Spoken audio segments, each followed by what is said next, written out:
Buenos días a todos los amigos que nos están acompañando en este programa del Espacio Constitucional Ambientalista. Viernes 5 de diciembre. Estamos en vivo por la aplicación de YouTube, como casi todos los viernes. La semana pasada salimos un jueves, en virtud de un viaje que hice, corto, pero que nos sacó un poco del esquema. Pero ahora volvemos al viernes habitual y a las 2 horas.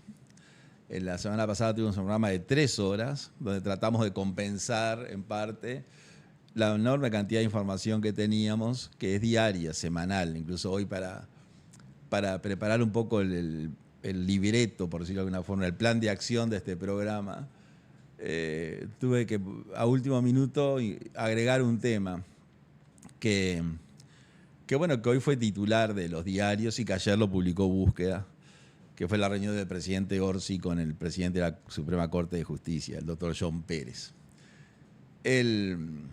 Ustedes saben que nuestra línea de comunicación, que lo tenemos acá, el 099 1015 47, 099 1015 47. Esta semana no pude contestar los WhatsApp, tengo decenas de WhatsApp, contesté algunos pocos. Yo contesto todos los WhatsApp en la semana. Esos WhatsApp, muchos son dándonos apoyo, felicitándonos por el programa y por los temas elegidos. Otros son críticas, que son bienvenidas. Son bienvenidos los dos. Ahora vamos a hablar algo de las críticas. Otros son personas que tienen inquietud por algún tema no personal, no de abogado, sino temas sociales que tienen que ver con el derecho y que nos transmiten, a ver si podemos de alguna forma auxiliarlo. Por ejemplo, ya le estoy contestando por este medio a un grupo importante de personas vinculadas a la miel, a las colmenas, etcétera, con esta mortandad tremenda que hubo de 10.000 colmenas en virtud de la aplicación de productos agropecuarios que le sirven al productor agropecuario para matar y eliminar insectos y plagas que atacan su plantación, pero también eliminan lo bueno, que tal vez uno de los elementos, los seres vivos de la naturaleza más nobles, más buenos y más positivos y que le causa algo fundamental a la humanidad es la abeja. Incluso a nivel agropecuario, no es mi tema, pero me han comentado que la combinación de los panales de abeja alrededor de las plantaciones tiene un efecto de aumento de producción. Es un tema que no voy a involucrarme ahora. Bueno, también le digo a esos amigos que sí, que le voy a contestar. No le pude contestar por WhatsApp, pero lo leí y le voy a contestar luego. Entonces, en el mundo de llamadas que tenemos, nosotros valoramos todo. Si queremos que nos escriban, al 099 ya estamos recibiendo 1015 47. También queremos que se suscriban al canal. Ustedes ven que en la pantalla aparece una aplicación que dice suscribirse. El hecho de suscribirse les permite incluso enviar comentarios a la página del canal, a favor o en contra. No, todos son bienvenidos. Nosotros con las críticas que recibimos, algunas las recibimos y acomodamos nuestro programa, o sea, a la crítica recibida, porque la crítica suma. Yo he contado algunas de ellas. En otras no coincidimos, entonces otras tal vez tengan razón, pero es imposible satisfacer al que nos critica. Por ejemplo, hay gente que nos dice que el programa es muy largo. 3 horas es mucho, 2 horas también, y que no tienen tiempo para estar 2 horas o 3 en vivo como estamos. Ustedes, para suscribirse, para volver a lo anterior, tienen que poner Eduardo Luz en la aplicación de YouTube o ECA, ESA, y automáticamente le va a aparecer nuestro canal y la posibilidad de suscribirse. El hecho de suscribirse a nosotros nos suma. Para ustedes no tiene costo ni compromiso ninguno. Pueden estar suscritos a la página de todos los partidos. O sea, no implica ninguna manifestación política de nada, porque este programa es un programa de actualidad. Incluso hoy van a ver ustedes que tenemos tantos temas para comentar. Desde el turismo de guerra en Europa al accidente de Cuxa en la Rambla, que una persona me hizo una pregunta y que le voy a contestar acá, porque pienso que puede sumar, sin entrar en los detalles, que no lo conozco al accidente de Cuxa, conozco lo que conocen ustedes. Y temas políticos y temas filosóficos. O sea, el programa nuestro es un programa, a mí no me cae mal decir que es un programa de entretenimiento. Yo lo he dicho hasta el cansancio, que una persona un día me paró en la calle, hace poco, hace un año, por ejemplo, y me reconoció porque uno tenía exposición pública. Y bueno, me dijo así, como yo ya le he contado, a veces lo que usted habla yo no lo entiendo, me dijo, pero lo escucho y me entretengo. Entonces, es un programa de entretenimiento. Y me parece bien si nosotros logramos entretener. Por lo tanto, hemos ido aumentando semana a semana el número de vistas de nuestros programas. Hemos ido aumentando el número de suscriptores y eso para nosotros es una prueba de un experimento de comunicación. Cuando nosotros arrancamos hace 10 programas atrás, dijimos, vamos a hacer un experimento de comunicación. Con un programa en vivo por YouTube todos los viernes 2 horas. Después veremos si los hacemos 2 veces por semana, que posiblemente el año próximo lo hagamos. Posiblemente martes y viernes. Y bueno, y si nos va bien, seguimos, y si nos va mal, no seguimos, porque tampoco es el fin del mundo. Es simplemente una actividad más de las tantas que ustedes tienen y que uno también tiene. No pude contestar los mensajes porque en realidad se juntó mucha actividad en facultad, el cierre de los cursos, el fin de los cursos, la realización de los últimos parciales con 160 o 170 alumnos por grupo, parciales escritos, no múltiple opción, que se corrigen prácticamente automáticamente, que es una opción, presenciales, no por Zoom ni por la página de la universidad. 170 escritos son 170 situaciones individuales. Algunos de esos 170 personas yo doy, o sea, la materia que yo doy, que es una de las materias que doy, Derecho Constitucional es una, Situaciones Jurídicas Subjetivas es la otra. Con esa materia se reciben muchos estudiantes, porque es de las últimas 2 materias de la carrera.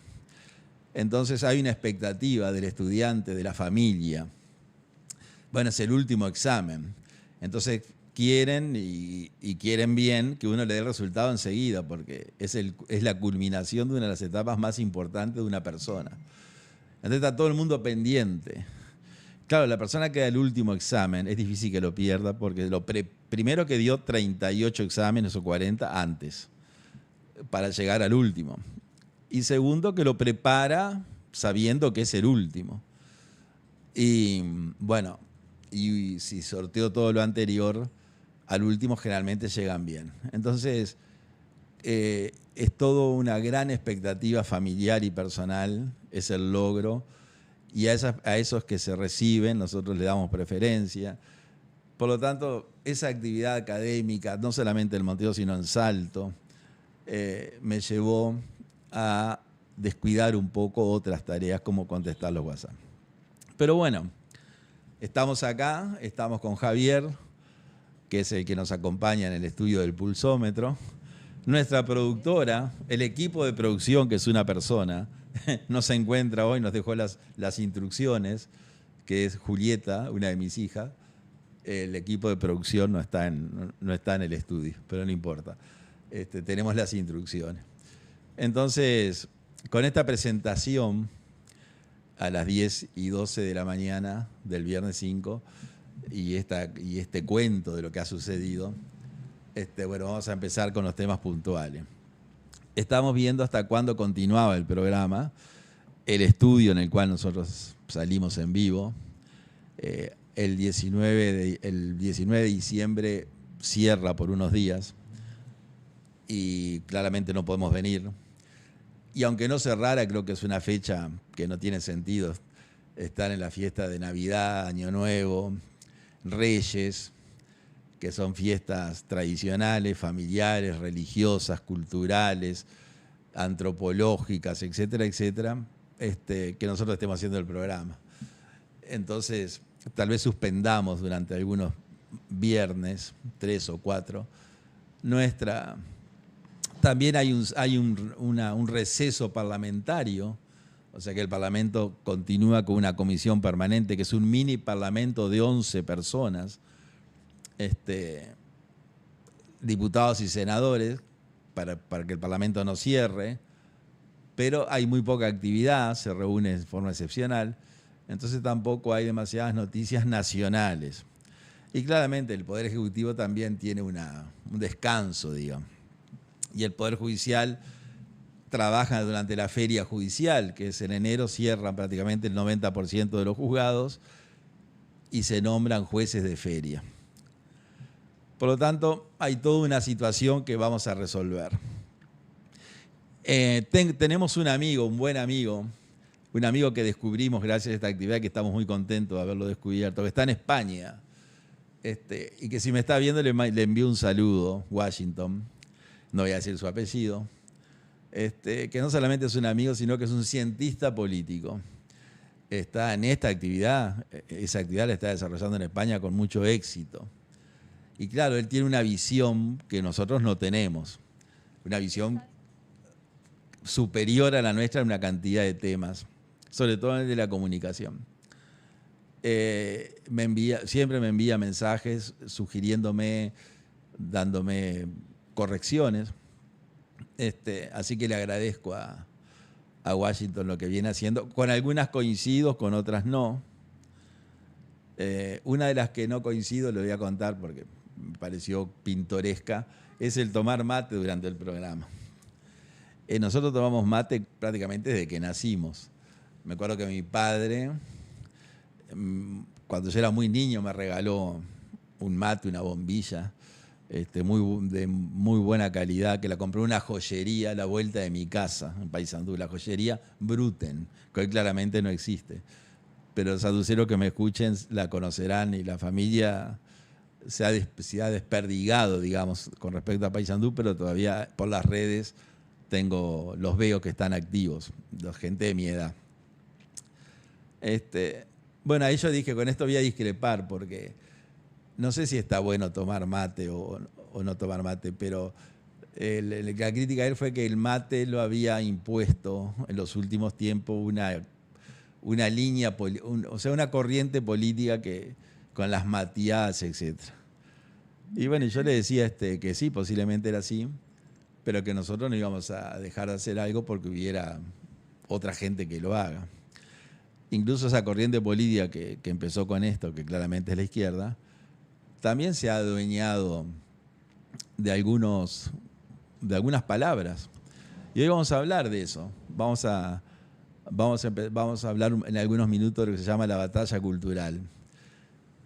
Y, por ejemplo, todas las cartas que Aparicio Saravia le escribía a su familia, digamos a sus amigos políticos o a sus correligionarios, como se dice, empezaba diciendo compañeros ciudadanos. Incluso los pocos discursos que se conocen de él, compañeros ciudadanos. Y bueno, y después la palabra compañero parece que como que se adueñó una corriente del pensamiento, que es lo que se conoce hoy como la batalla cultural, que está como de moda hablar de la batalla cultural. Yo voy a hablar algo de la batalla cultural, pero voy a tener un enfoque un poco distinto. La batalla cultural que la presentan como una victoria de la izquierda y que es la causa de que la izquierda gane las elecciones, según algunos. O sea que la izquierda le da, según esa teoría, como que le ha lavado el cerebro al elector, que en parte yo coincido. En América viene en retroceso, en un retroceso notorio. La izquierda viene siendo derrotada y vapuleada, no solamente derrotada. Derrotada, la palabra derrotada es una palabra muy dura. Yo un día le decía a mis amigos los blancos cuando perdieron las elecciones ahora, fuimos derrotados. Yo le dije, si los escucha Wilson los va a tratar muy mal, ¿no? La famosa frase de Wilson Ferreira, derrotados nosotros. Yo era joven en la explanada de la Intendencia Departamental, que el famoso discurso de Wilson Ferreira, que fue uno de los discursos más importantes de la historia de la política uruguaya, y en parte de ese discurso de Wilson Ferreira, él dice, algunos compañeros me han preguntado por qué fuimos derrotados por el doctor Sanguinetti. Y me acuerdo que el discurso continuó diciendo, derrotados nosotros, ¿no? ¿A quién se le ocurre que el Partido Nacional es derrotado? Y a mí me llama la atención ver dirigentes del Partido Nacional, la vieja colectividad, inmediatamente después de las elecciones diciendo tenemos que analizar la derrota. Y yo decía, pero mirá si Wilson los escucha, ¿no? Gente de la generación mía, o sea que fue el discurso de Wilson en la explanada. Derrotados nosotros. El derrotado es la persona que no sale más adelante. Eso significa. Lo otro es perder una batalla. El derrotado es el que ya es eliminado de la carrera. Y hay gente del Partido Nacional que se siente eliminado de la carrera. Incluso algunos dirigentes, no los voy a nombrar, tampoco tiene el caso, importantes del Partido Nacional, cuando en algún lugar me escucharon decir eso y me escribieron diciendo que tenía razón, y en alguna presencia en televisión de esos dirigentes, recuerdo que uno de ellos dijo, hay un querido amigo que me hizo ver que no podía usar la palabra, ese querido amigo era yo, derrotado, por lo tanto la borro de mi vocabulario. Derrotado. Por lo tanto, sí que la izquierda ha sido derrotada, es un poco aventurero, pero en virtud de los resultados electorales, por ejemplo, de ser gobierno en un país y quedar cuarto en las elecciones. Yo digo, bueno, eso es una derrota. Pero eso vamos a hablar. Es decir, que luego de esta larga introducción, otra de las críticas que me han hecho es que de repente hablo mucho de un tema, que debería ser un poco más concreto. Voy a tratar de serlo. Por eso hoy metemos 6 o 7 temas en 2 horas, para hacerlo más dinámico. Y para finalizar esta introducción les digo que el largo del programa, que no tiene más remedio que ser largo, porque no puedo hacer 5 programas de 15 minutos todos los días. No tiene sentido. Venir del Pinar, instalarme acá con Javier, con la producción, hacer 15 minutos e irme. Hacemos un programa de 2 horas o 3 y después lo fraccionamos en la semana y le ponemos título. El caso Cardama, el presidente Orsi y la Corte de Justicia. No sé, que esos son videos de 15 a 20 minutos. Bueno, estamos con el mate, a pesar de nuestro querido amigo Washington. Bueno, como nosotros hablamos de muchos temas, algunos temas que sabemos, o sea que son producto de nuestra formación, otros temas que no sabemos, pero lo damos como noticia, o lo comentamos como un tema de actualidad. O sea, este es un programa muy, con mucho contenido. Le quería comentar algo espantoso, que en este viaje, ustedes saben que yo he dicho que hice un viaje, era uno de los temas del día durante el viaje que hice, que era el turismo de guerra. Claramente el Uruguay está absolutamente alejado de eso, por suerte. Yo creo que América del Sur está alejado de eso. Pero Europa, ustedes saben que la vieja Europa, la Europa de la Ilustración, la de Bartolomé de las Casas y otros tantos más, Es un continente muy especial. Europa es una constelación que está en el firmamento. Bueno, de ahí saca el nombre del continente. Los europeos son muy especiales, tienen muchas cosas admirables y muchas cosas reprochables, como todo el mundo. Yo cuando era diputado venía un embajador de un país europeo, entonces nos dice la presidenta de la Cámara a los diputados, no pueden ir a la sala tanto que viene un embajador y no queda bien, que haya 4 personas recibiéndolo.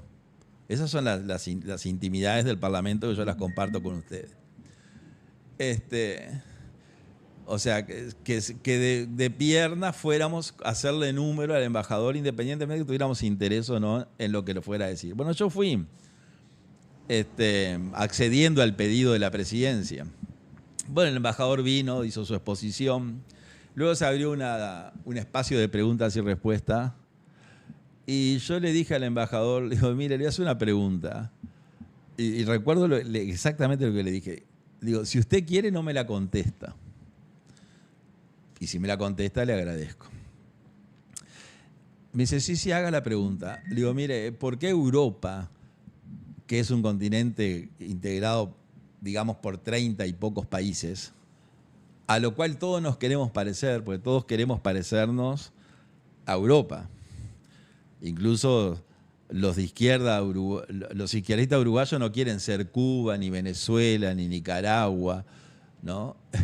Ni Corea del Norte, ni la vieja Europa Oriental, no quieren ser Hungría, Rumanía, Yugoslavia, Polonia, la Unión Soviética, cuando eran de izquierda. Son de izquierda acá, pero quieren ser Francia, el Reino Unido, Alemania, que es una cosa bastante curiosa. Pero así son los izquierdistas de Uruguay. Le pregunté al embajador, ¿por qué ustedes que tienen prácticamente todo resuelto, entre comillas, siempre están en guerra? Porque la historia de Europa es la historia de la guerra.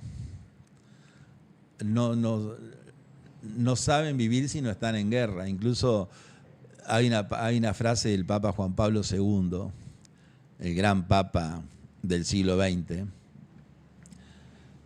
que para mí, en mi concepto, no hubo otros, pero por lo menos fue contemporáneo mío. Dicen que Pío XII fue importante, que Juan XXIII fue importante, pero contemporáneo mío no fueron esos. Él dijo, en un momento dijo, el siglo XX va a pasar a la historia por muchas cosas. Entre otras, por ser el siglo en el cual la civilización occidental y cristiana asesinó al mayor número de personas. Claramente fue impactante que lo dijera, pero se estaba refiriendo a la Primera Guerra Mundial, a la Segunda Guerra Mundial y a lo que vino después de la Segunda Guerra Mundial, que fue la Guerra Fría, y los regímenes totalitarios de la Europa comunista y socialista, que sí pertenecen a lo que se denomina la civilización occidental y cristiana. Y por los decenas de millones de muertos que esos regímenes causaron, que causó la guerra, que causaron los sistemas autoritarios que se instalaron en los gobiernos europeos durante la guerra, o sea, léase Franco, Salazar en Portugal, la revolución de los claveles, Hitler en Alemania, Mussolini en Italia, Stalin en la Unión Soviética, bueno, todos los líderes de la época. Y es cierto, el mayor número de muertes. Ahora uno va a Europa y eso está todo reconstruido. Bueno, ¿qué fue lo que me contestó el embajador para pasar al otro tema? Para pasar al turismo de guerra. El embajador me dijo, me dio 2 respuestas muy interesantes, ¿no? Era de los embajadores de carrera.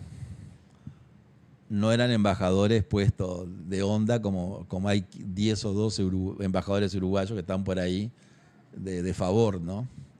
Amigos del presidente. Siempre fue así, ¿no? El problema no es Orsi, el problema es el mecanismo de nombrar amigos como embajadores. Este no era amigo, este era un embajador de carrera. Entonces me dijo, mire, no hay ninguna pregunta que un embajador no pueda contestar. Ahí ya como que me puso el freno. Yo le dije, usted contésteme si quiere. No hay ninguna pregunta que un embajador no pueda contestar. Primera respuesta, notable. Y la segunda, ¿por qué ustedes están en guerra? Siempre. Y la respuesta también es notable. Me dijo, porque somos así. Yo pensé que me daba una explicación histórica, económica, religiosa, no sé, étnica.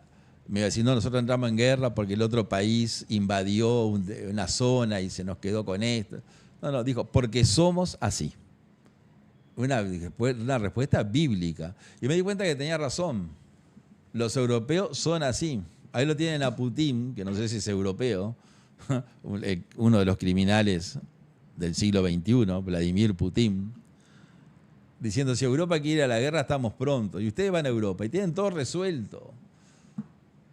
Es el primer mundo, por algo le dicen el primer mundo. Sin embargo, viene un criminal como esto, y dice, si quieren ir a la guerra, vamos a la guerra. Claro, ellos no van a la guerra, ¿no? Ellos están allá en el Kremlin, metidos en un sótano, como está Maduro metido en un sótano en Venezuela, el amigo del frente, Orsi. Como están todos esos criminales metidos en sótanos, y mandan a los jóvenes, ¿no? ¿Qué es el turismo de guerra? Bueno, que era para el primer tema. Le voy a leer. La Fiscalía de Milán abrió una investigación por las denuncias sobre ciudadanos italianos que viajaron a Yugoslavia en safaris de francotiradores durante la guerra que terminó con Yugoslavia como país. Yugoslavia era un país artificial formado por 6 o 7 naciones, y después que se cayó el muro de Berlín, que fue una gran noticia para la humanidad, a pesar que el presidente colombiano izquierdista en Alemania dijo que era una tragedia ver que se hubiera caído el muro.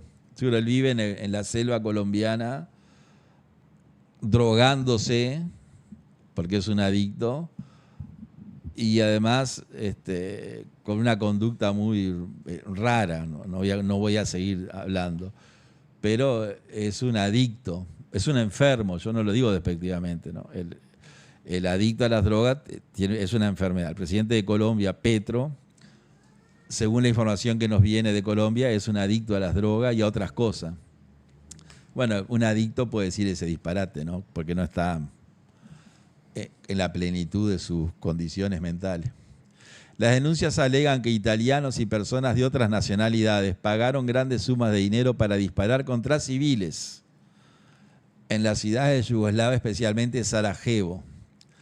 La denuncia fue presentada por el periodista y novelista Ezio Gavaseni, quien describe una cacería humana llevada a cabo por personas muy ricas con una gran afición por las armas. El tema era pagar para poder matar civiles indefensos desde posiciones serbias en las colinas que rodean a Sarajevo y otras ciudades de la ex Yugoslavia. Las tarifas eran diferentes. Mire esto, a veces da vergüenza ser europeo. Si la víctima era un hombre, una mujer o un niño.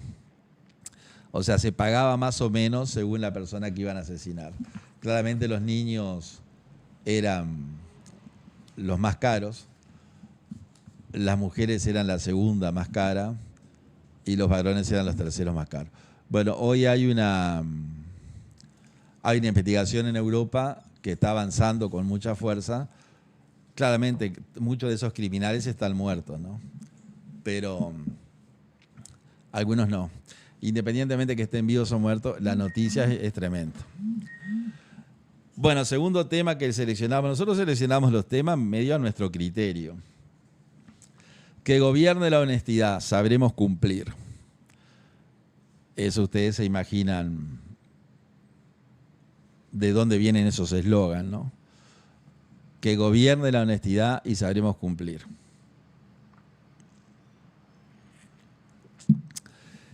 El partido que le mintió a la gente, según dicen sus propios dirigentes. En reuniones del Frente Amplio se ha dicho, les mentimos. Hicimos la campaña y les mentimos. En el que gobierne la honestidad y que sabremos cumplir, tal vez les hayan mentido también. Una de las críticas que me hicieron también fue, usted habla mucho en contra del frente. Y bueno, yo hablo en contra del frente porque entiendo que la ideología frente amplista no es buena para el Uruguay, por eso hablo. Pero también hablo de partidos tradicionales, como lo hice ya en este programa, lo hice, y voy a seguir hablando, que es la visión que nosotros tenemos. Claramente nosotros simpatizamos con la coalición, pero lamentablemente hablamos del gobierno, y el gobierno es el frente. Que gobierne la honestidad y sabremos cumplir. Lo digo a raíz del subsidio que pidió el expresidente de colonización, el señor Viera, que estuvo al frente de colonización durante 50 días, violando la Constitución, reconocido por el presidente Orsi, que en una buena actitud dijo, bueno, tiene que optar, o sigue violando la Constitución, o deja de violar la Constitución. Esa fue la opción que le dio. Seguir violando la Constitución era ser colono y presidente de colonización. Y dejar de violar la Constitución era ser presidente de colonización y renunciar a su calidad de colono. El presidente Orsi lo dijo públicamente, bueno, usted tiene que optar entre seguir violando la Constitución o dejar de violar la Constitución. De acuerdo a la opción que usted use, si opta por dejar de violar la Constitución, continúa frente a colonización, y si opta por seguir violando la Constitución, no puede continuar. Ahí estuvo bien el presidente. Parece que uno critica al presidente. Bueno, no, ahora voy a hablar bien del presidente. Y claro, el colono se dio cuenta que para dejar de violar la Constitución tenía que renunciar a su calidad de colono. Y renunciar a la calidad de colono implica un cambio de vida absoluta. Por unos meses o unos años que iba a estar al frente con eso. Entonces, hizo la opción correcta. A los 50 días, también abrumado por la enorme cantidad de críticas de su conducta, se fue y dejó la huella, ¿no? Va a ser el presidente de colonización que violó la Constitución. Va a quedar en la historia, entre comillas, porque ya el mes que viene nadie se acuerda de él, como tampoco se van a acordar de mí,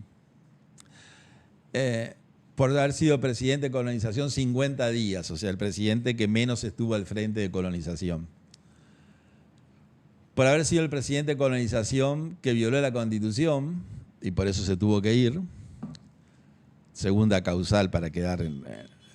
Por haber sido el presidente de colonización que hizo el peor negocio de colonización en su historia, compró la estancia María Dolores, que ahora no saben qué hacer con ella. Como dijo alguien una vez, es un patio grande. Lo iban a repartir entre 16 familias, no están repartiendo nada. Iban a agarrar 1000 hectáreas para plantar forraje. Llamaron a una licitación, la licitación da risa.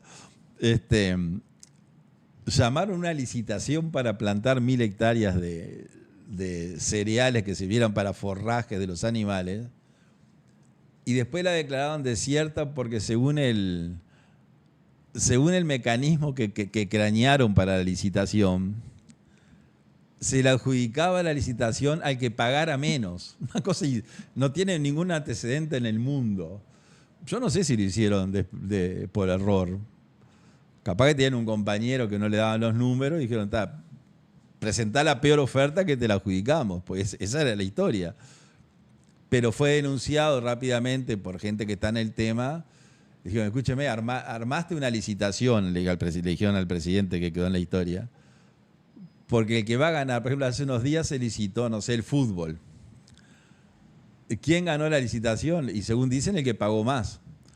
DirecTV, no sé quién más, y Torneos y Competencia pagó más que nadie y se la adjudicaban a DirecTV, Torneos y Competencia.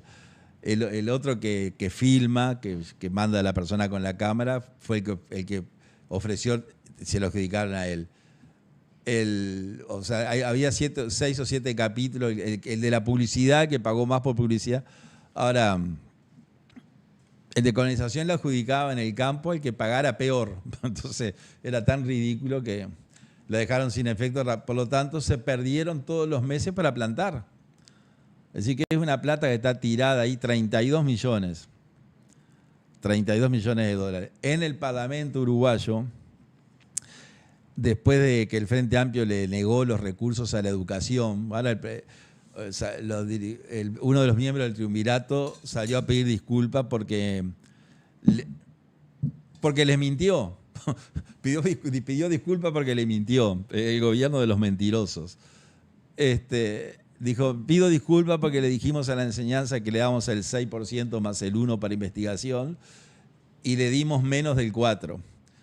O sea, le mentimos. Eso le mentimos, lo digo yo. Y vengo a disculparme que le hayamos mentido.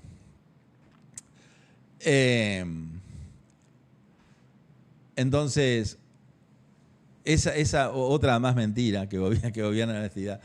El otro motivo por el cual este presidente va a quedar en la historia, por la peor compra, por el periodo más corto, por violar la Constitución, y el último 4 porque pidió subsidio. Ustedes saben que todas las personas que ocupan, le digo así rápidamente, voy a mirar la hora, 10:38, estamos bien. Ustedes saben que en la época de la dictadura cívico-militar, la dictadura creó una especie de constitución paralela. O sea, la Constitución del 67 dejó de existir, se dejó de aplicar, y el sistema creó una constitución paralela que se materializó en un documento que se llamaban actos institucionales, algunos le decían actos constitucionales, que a lo largo de todo el periodo entre el año 73 y el 85, que duró la dictadura, se dictaron 25 actos institucionales. O sea, 25 actos jurídicos absolutamente inconstitucionales, pero era lo que regía, que vino a sustituir la Constitución del 67. El último acto, el 25, fue el que se arregló la salida a la democracia. Acá estoy recibiendo un mensaje que una persona, Marcelo, y Marcelo y Claudia, perdón, que les agradecemos especialmente lo que hicieron y el gesto que tuvieron. Luego en otro espacio vamos a concretar qué fue. Pero ya quiero decirle que les agradezco mucho y que es muy importante. No importa cuánto, fue muy importante lo que hicieron. Bueno, vuelvo a colonización. Pidió subsidio. Entonces, ustedes saben, o no saben, les cuento. En la época de la dictadura sustituyó la Constitución uruguaya por actos institucionales. Esos actos institucionales sustituyeron la Constitución de la República. ¿Qué hizo la democracia? Por ejemplo, por un acto constitucional se creó el Ministerio de Justicia, que quería crear el cardenal Richelieu de la presidencia, el doctor Díaz. Por otro acto institucional se organizó un Consejo de Estado, por otro acto institucional se modificó toda la carrera de funcionarios públicos, por otro acto institucional. Y así fueron dictando distintos actos institucionales. Y se dictó un acto institucional, el número 9, que modificó todo el sistema jubilatorio. Es decir, todo el sistema de seguridad social, que se regía por una cantidad de leyes, pasó a regirse por el acto número 9. En ese acto institucional número 9, entre la enorme cantidad de artículos que tenía, había un artículo que decía que todas las personas que ocuparan cargos políticos electivos, por ejemplo, yo que fui diputado, senadores, diputados, intendentes, etc. Y todas las personas que ocuparan cargos de dirección en las empresas públicas, o todos aquellos que hayan accedido a un cargo de gobierno por ser cargos de particular confianza, por ejemplo, los miembros del triunvirato, excepto el presidente Orsi, los secretarios son de particular confianza, tenían derecho a un subsidio, es decir, después que terminaban su periodo, durante un periodo de tiempo, seguían cobrando un porcentaje del sueldo. La excusa, entre comillas, era que como se habían dedicado algunos años, a la actividad pública habían dejado su actividad privada. Entonces, para retomar eso había que darle una especie de subsidio hasta que se reengancharan. Esa era la explicación. ¿Qué hizo la democracia en el 85? Derogó todos los actos institucionales, menos ese artículo. O sea, el artículo por el cual se da subsidio no lo derogaron nunca. Que viene la época del gobierno de facto. Es increíble. Que claramente el gobierno de facto lo aprobó para la gente de él, de ellos. Todas las personas que colaboraron con el gobierno de facto cobraban subsidio. Entonces el sistema democrático eliminó el subsidio para los colaboradores del gobierno de facto, pero lo dejó para adelante. Entonces del año 85 en adelante hay miles de personas, no sé cuántas, pero calcúlenle del 85 al 25, que cuando terminan su periodo cobran ese subsidio. Hasta que nosotros llegamos al Parlamento, ese subsidio era por 3 años. Era una locura. A instancia del hoy senador Martín Lema, quien no nos escucha, pero le mando un saludo, que alguien diga que lo saludé a Martín, que hizo una gran presidencia en diputados, era diputado en la época nuestra, fue el mejor presidente, porque ordenó la casa. Eliminó una cantidad de beneficios que cobraban los que nosotros no lo alcanzamos a cobrar porque éramos recién llegados. Pero hasta el agua, que era gratis, se empezó a cobrar. Cada legislador que quiera un agua, un ticket. Y en las reuniones de 15 o 20, nada de una botellita por cada uno, una jarra con agua. Pues la gente tomaba un sorbo y dejaba la botella. Y así si entramos a sumar un ahorro impresionante bajo la presidencia de Martín Lema. Bueno, ese subsidio se trajo a 1 año. Pero el presidente de colonización, el que gobierne la honestidad, el que sabremos cumplir, va a quedar en la historia porque trabajó 50 días y presentó y mintió, porque recuerden que es el gobierno de los mentirosos, que no lo digo como ofensa, es lo que sucede, ¿no? Lo dijo Valcorba el 25 de agosto del 25 en un comité de base. Un militante del frente le preguntó por algo que habían prometido y que todavía no lo habían hecho, y Valcorba dijo, les mentimos. Hay que ser valiente, ¿no? Admirable Valcorba, yo lo admiro, Valcorba. Les mentimos. Y después salieron los otros senadores, no, ustedes no entendieron, el programa nuestro de gobierno es para aplicar en 15 años o en 20 años. O sea, nosotros para aplicar el programa que dijimos que íbamos a hacer en este periodo necesitamos 20 años. O sea, les mentimos. Pero vio que el Frente Amplista le mienten. Ahora vamos a hablar de la batalla cultural. Y a mí si me dice les mentimos, digo, está, vos no te voto más. No sé, creo que es una reacción natural. No sé lo que va a pasar, creo que los van a votar igual. Pero ahora ¿qué pide? Pide subsidio, ¿no? ¿Y qué es lo que dice la ley? El subsidio será servido por un periodo equivalente al triple del tiempo en que el beneficiario haya desempeñado el cargo, con un plazo máximo de 1 año. O sea, si trabajó 50 días, el triple del tiempo son 150. Eso es aritmética. Para determinar el plazo del servicio de la prestación se computará el tiempo trabajado según los siguientes criterios: desempeño de un solo cargo, etc. Ahora, cuando salió a luz, con Z, que este hombre, el presidente histórico de colonización, había pedido un subsidio, fue un escándalo, ¿no? Un escándalo periodístico, mediático, etcétera, etcétera. Entonces, como es el gobierno de los mentirosos, él mintió. Dijo, no, yo no pedí subsidio. Yo consulté si yo, que había trabajado 50 días, tenía derecho al subsidio, pero nunca lo pedí. Bueno, quedó por esa.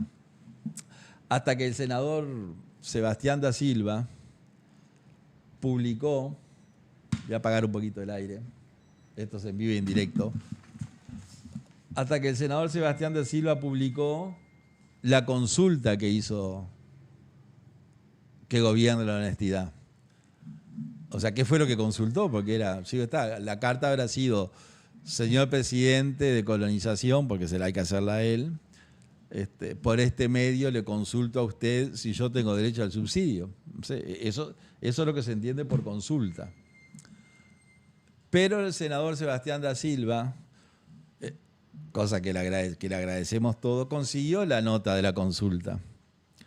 Y la nota no dice, señor presidente de colonización, solicito a usted me diga si yo tengo derecho al subsidio. La nota dice, señor presidente de colonización, está en las redes, las pueden buscar, yo no la traje. Señor presidente de colonización, solicito el subsidio de tal ley. O sea que el que gobierne la honestidad y le sabremos cumplir, que cumplió bárbaro, ¿no? Violó la Constitución, hizo el peor negocio de la historia de colonización, estuvo en el cargo 50 días, quiere que colonización le pague 150 días, o sea, 6 meses de sueldo prácticamente, mientras él está en la chacra haciendo su actividad. ¿Mintió? Bueno, ¿cómo vas a decir que es mentiroso? Y bueno, dije, ¿qué voy a decir si tengo que decirlo?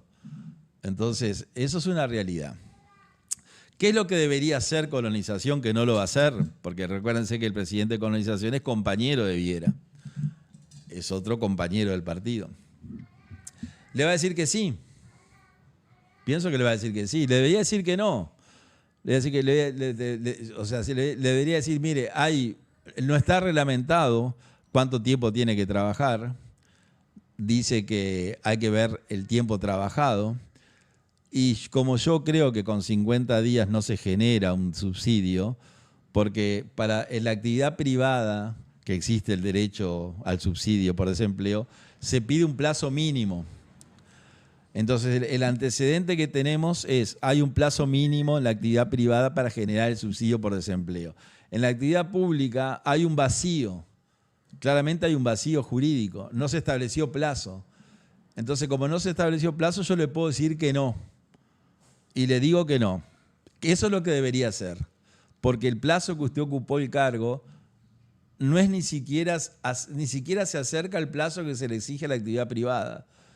Entonces, como en la actividad privada se exige un plazo y acá quedó el vacío, yo le exijo el mismo plazo. Como usted no superó el plazo, no le corresponde. ¿Qué es lo que puede hacer Viera? Que gobierne la honestidad y sabremos cumplir. Bueno, yo intenté beneficiarme con 6 meses de sueldo con los cuales no trabajé. Nunca dejé de ser colono, por lo tanto el subsidio no lo necesito. Pues yo seguí con la chacra. Yo nunca dejé de tener mis ingresos. O si no, puede presentar un recurso. Un recurso de revocación al directorio del Instituto de Colonización, que va a mantener la postura. Y si el directorio mantiene la postura de no pagarle el subsidio, tendrá que ir al Tribunal de lo Contencioso Administrativo, que en 2 años, que lleva el proceso, 2 años y medio, le va a decir si sí, si no, o no. Si gana, le van a pagar los 6 meses. Y si pierde, no van a pagar nada. Eso es lo que debería hacer el directorio de colonización, integrado por 5 personas, que tiene la mayoría de sus integrantes compañeros frente amplistas, compañeros de Viera. Entonces yo creo que deberían decirle que no, para que gobierne la honestidad y sabremos cumplir. Y no sigan mintiendo. O sea, mira, usted dice que nosotros mentimos, bueno, el directorio no miente. Que mienta Viera, bueno, él ya dijo que está mintiendo, ¿no? No dijo mentir, dijo, no pedí y pidió. Por lo tanto, prometimos un programa de gobierno que no lo cumplimos. Prometimos esto que no lo vamos a hacer, prometimos plata para la educación que no le vamos a dar, prometimos y no lo vamos a cumplir. Por lo tanto, el gobierno de los mentirosos, que gobierne la honestidad. Bueno, son 11:51. Vamos a otro tema, sin cortes, de uno al otro, porque esto es así. Este es un tema, si se quiere, menor, con todo respeto lo digo, pero me hicieron una consulta que yo en realidad no tengo información para responder la consulta. Estamos recibiendo mensajes que ahora voy a hacer un paréntesis en mirarlos. Acuérdense, 099-1015-47, todos los mensajes los contestamos y todos nos suman. Y si dijimos algo mal, nos corrigen. Y si nos corrigen, vamos a decir, nos equivocamos. Siempre de buena fe. El error nuestro no es malintencionado, no decimos esto para perjudicar a nadie, sino que de repente tenemos poca información, mala información, o simplemente no nos dimos cuenta el razonamiento que hicimos que fue equivocado y gente que está atenta nos hizo ver, como hemos dicho en este programa. No decimos mentimos, decimos cometimos un error y nos hicieron ver. Como ya dije, que hubo personas que me señalaron una palabra que yo usaba, que todavía no la revelé, no la utilice más, me dijo, y tenía razón cuando me dijo. Lo que me escribió Washington de España, deberías hacer esto y todo otro, y esto otro no. Y bueno, y algunas cosas de las que él me dijo las vamos a aplicar, porque todo suma. Y otras personas que me han escrito me han hecho sugerencias. Una persona, dos en realidad, me llamaron el otro día por el famoso accidente de Cuxa. Que ahora salió nuevamente, ¿se recuerdan el accidente de Cuxa? El ómnibus del Cuxa en la línea 121, que en contraflecha, o sea, por la parte de la avenida Brasil que viene hacia el centro, el ómnibus agarró la parte de avenida Brasil que viene hacia el centro, pero circuló siendo hacia la Rambla, a una gran velocidad, atravesó la Rambla y el ómnibus terminó casi en el agua. A raíz de ese accidente insólito, falleció una persona, una señora, muchos resultaron heridos, el propio conductor de Cuxa, que estuvo internado, y luego de su internación se jubiló. Bueno, eso fue lo que todos vimos por televisión, ¿no? Porque los ómnibus de Cuxa, que son muy buenos en el aspecto tecnológico, todos tienen cámaras. Las otras empresas también tienen, pero Cuxa siempre fue un pionero. Entonces todos vimos la filmación del chofer manejando, una joven mujer y también creo que otro joven, un chico joven, hablándole en estado desesperado al chofer para que dejara ir contra el flecha y para que frenara. Eso fue lo que se vio. El chofer manejando el coche con el brazo corriéndolos, o sea, sacándolos para que con este gesto, para que no le hablaran más, para que no estuvieran arriba de él, o sea, lo sacaba. Y bueno, y cuando ellos se dieron cuenta que este hombre no iba a detener la marcha, ni iba a frenar, ni iba a cambiar, ni iba a hacer nada, con buen criterio, tuvieron dos momentos de lucidez, tratar de evitar el accidente, que la verdad que fue heroico, y cuando vieron que iban derecho al accidente, volvieron a su asiento y se protegieron dentro de los asientos metálicos del ómnibus para tratar de no morir, y por suerte no murieron. Bueno, eso fue la noticia. El chofer estuvo internado. Después que salió la internación, Cuxa tuvo 2 denuncias, penales por eventuales delitos y civiles. La denuncia civil, ustedes saben que es una denuncia que se arregla con plata. Es decir, las víctimas pidieron que se le indemnizara el daño que Cuxa le había causado. ¿Por qué Cuxa tenía que pagar? Porque cuando una persona sube a un ómnibus, sin saberlo, sin ponerse a firmar nada, celebra un contrato de transporte. Es decir, cuando uno sube un ómnibus, hay un contrato con el ómnibus, cualquier empresa. Usted paga un precio y el ómnibus se encarga de llevarlo a determinado lugar. La obligación suya es pagar el precio y la obligación de la empresa de ómnibus es llevarlo hasta tal sitio. Eso en la facultad se conocen como contratos de adhesión. Es decir, uno no sabe que está haciendo un contrato, pero se adhiere sin saber que existe. O sea que cuando tomaron el ómnibus de Cuxa se obligó a llevarlo a donde la persona quisiera ir a cambio del precio. Claramente, ¿qué hizo el chofer de Cuxa? No hizo eso, sino que hizo lo que ya conté. ¿Cómo arregló Cuxa la parte civil? Bueno, evitó los juicios, una medida, yo diría, inteligente, porque era un juicio perdido. Antes de empezar ya estaba perdido. Entonces lo que hicieron los abogados de Cuxa fue, bueno, vamos a arreglar con cuánta plata llegamos a un acuerdo. Y bueno, y ahí le pagaron a casi todos al esposo de la señora fallecida, fue una indemnización, y a los otras menos, mucho menos, no sé ni cuánto fue ni interesa, pero está en la prensa.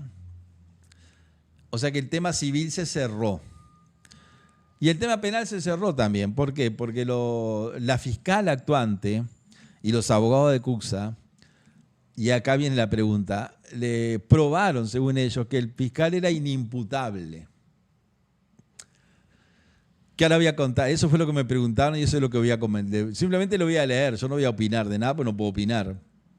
Que el fiscal era, perdón, que el chofer era inimputable.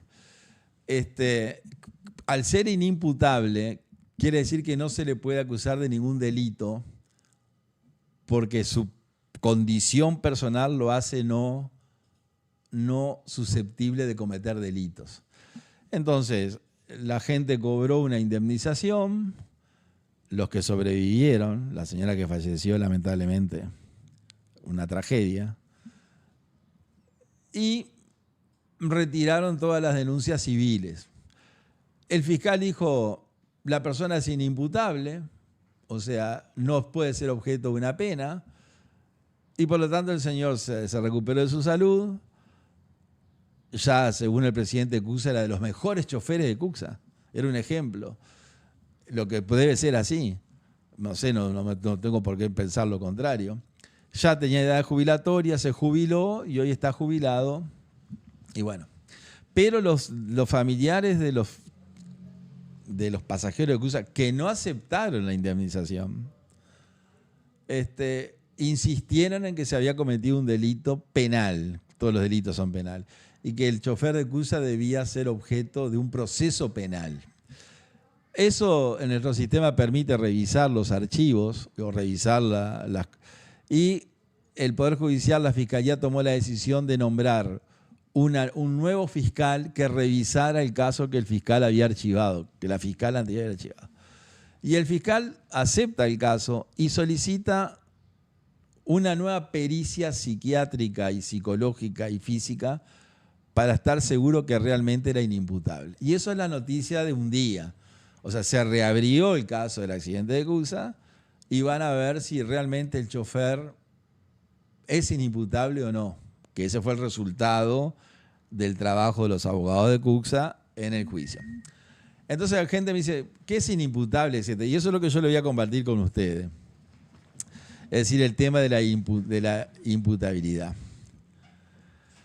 Según la noticia que tengo acá, en las últimas horas los abogados que representan a la empresa Cuxa en el sonado caso del accidente del bus 121 de octubre presentaron argumentos para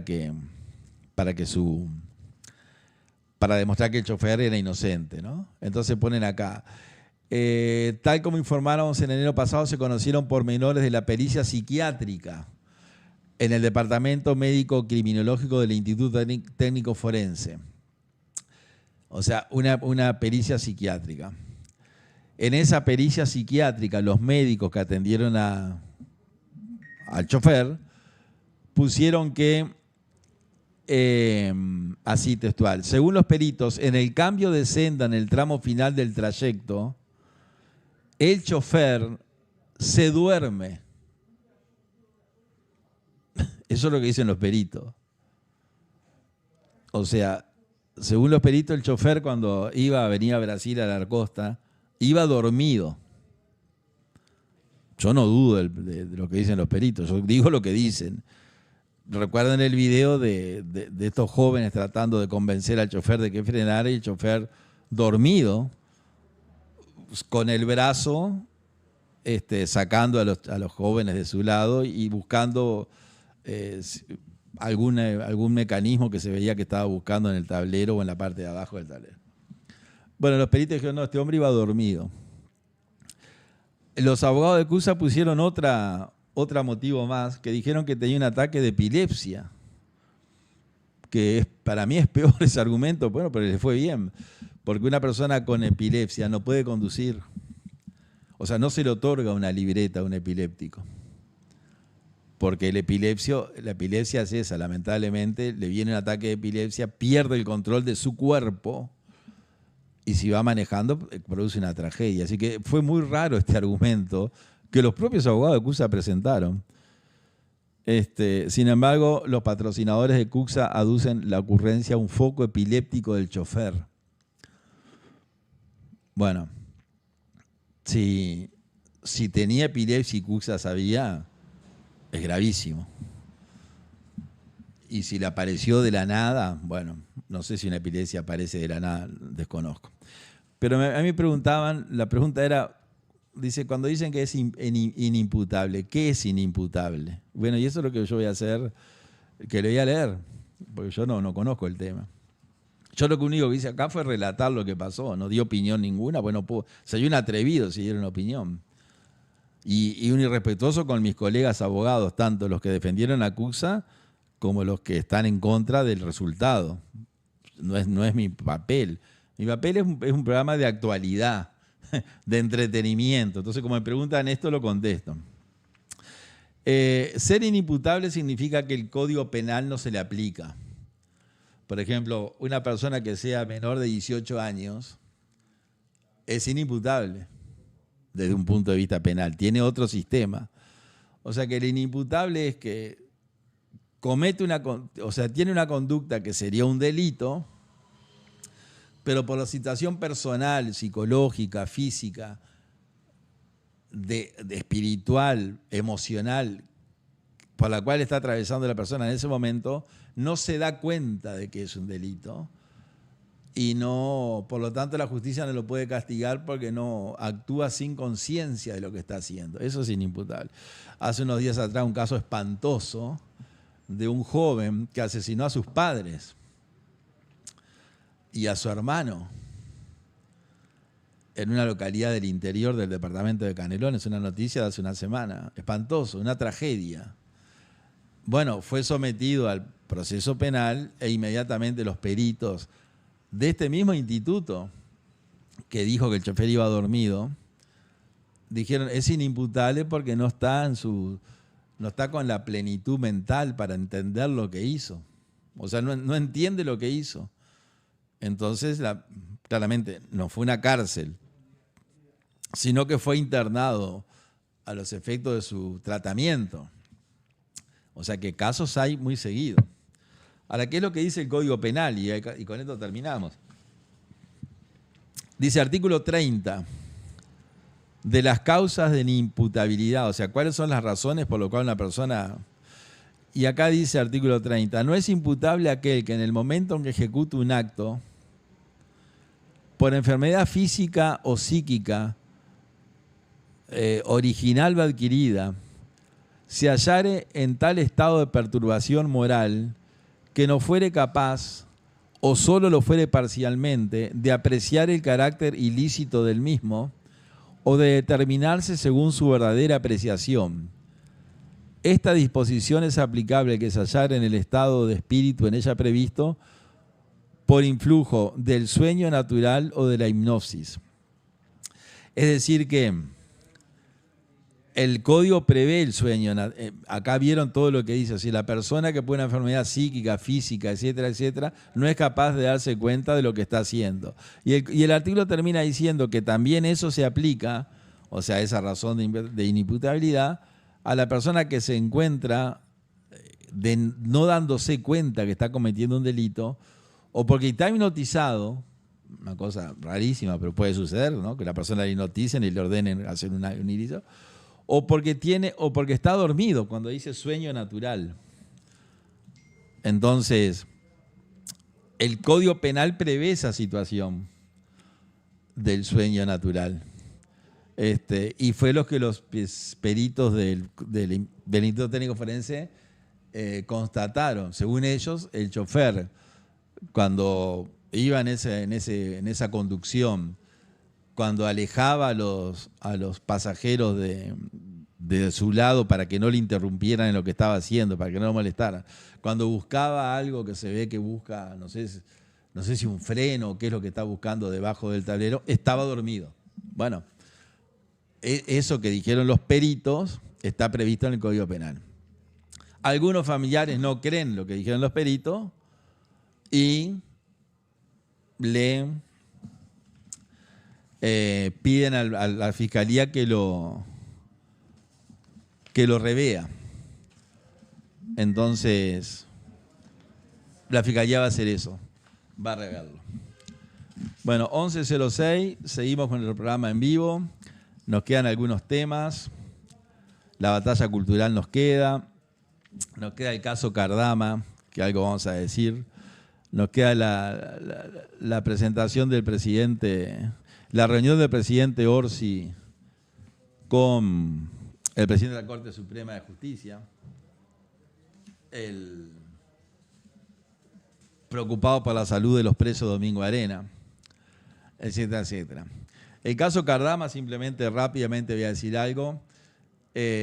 Uno de los grandes periodistas que yo conocí, ya lo conocía, pero ahora es Leonardo Sarro, sin duda. Es permanentemente citado por todo el mundo por la riqueza de sus notas breves, pero siempre muy filosas. Acá tengo la noticia que en rueda de prensa consignada por Leonardo Sarro, el presidente del Banco de la República señaló que en el momento de la situación de hoy, hablando del pago Cardama, el pago hay que enfrentarlo porque es una situación del banco con el banco corresponsal. Es decir que, ¿qué es lo que quiero decir con esto? Que a pesar de que el triunvirato presentó una denuncia por estafa y fraude, absolutamente impresentable, infundada, etcétera, el Banco de la República va a seguir pagando los barcos. Es muy raro que si el gobierno acusa al constructor del barco de estafador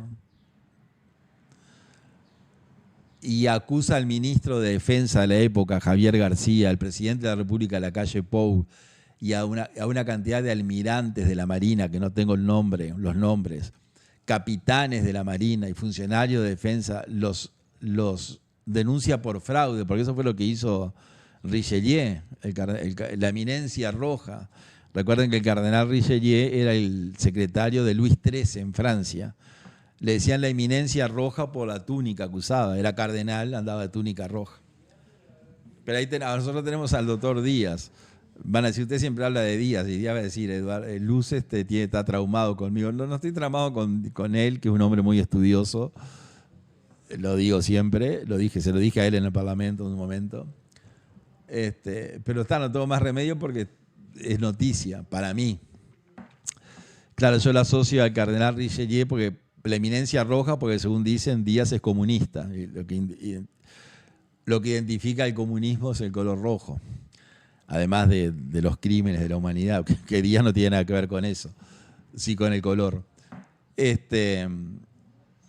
Y es secretario del presidente, que viene a ser un Luis XIII, digamos. Entonces, el cardenal Richelieu.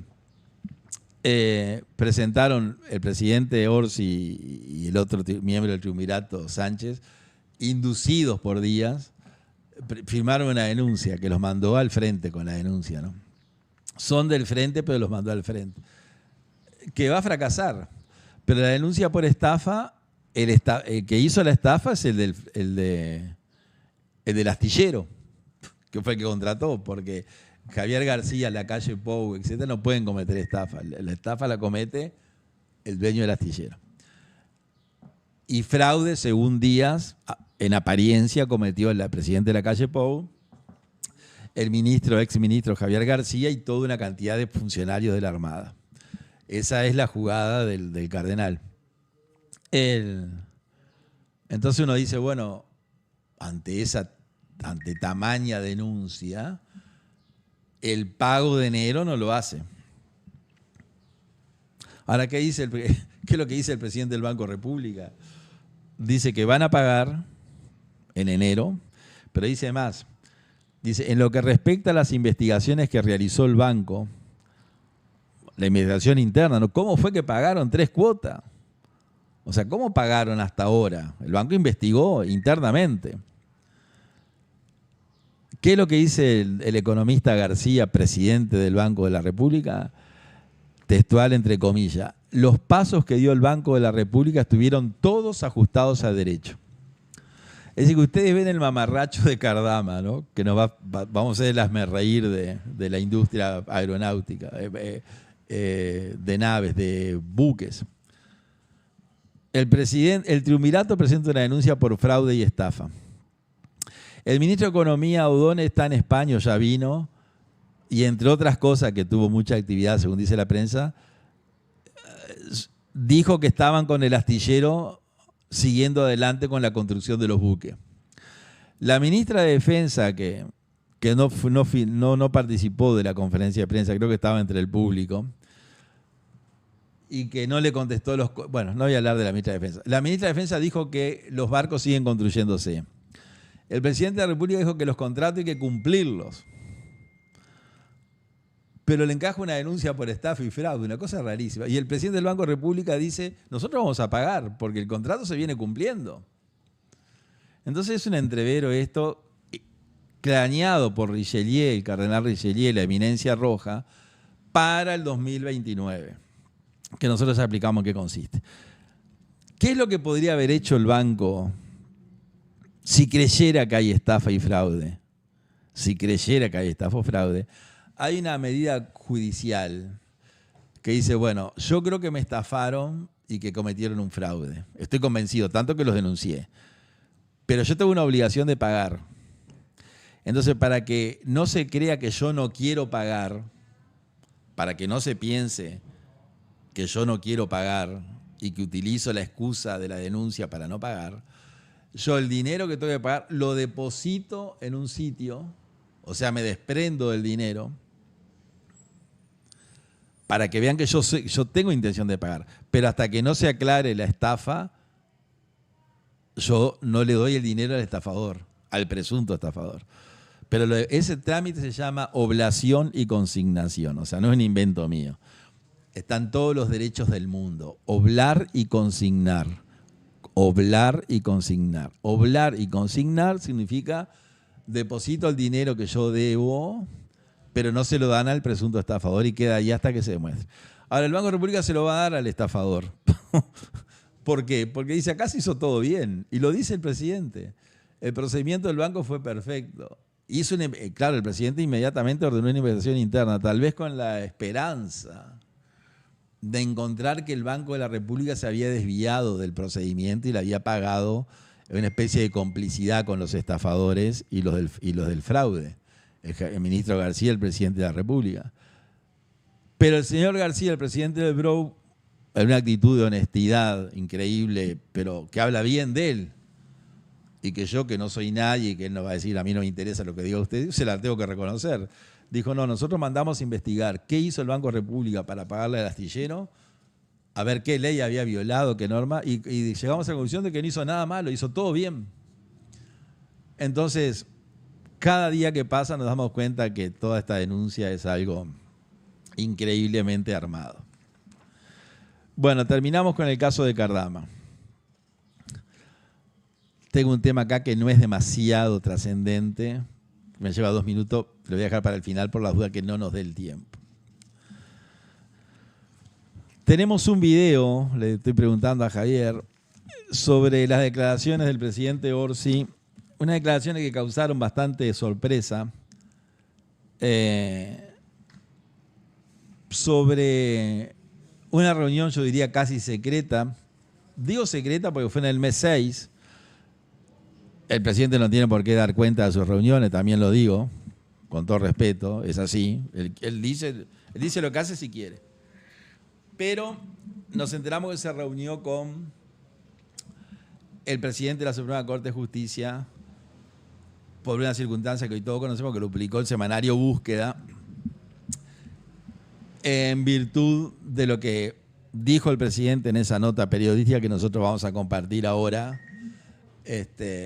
para luego hacer un comentario al respecto. Adelante, Javier.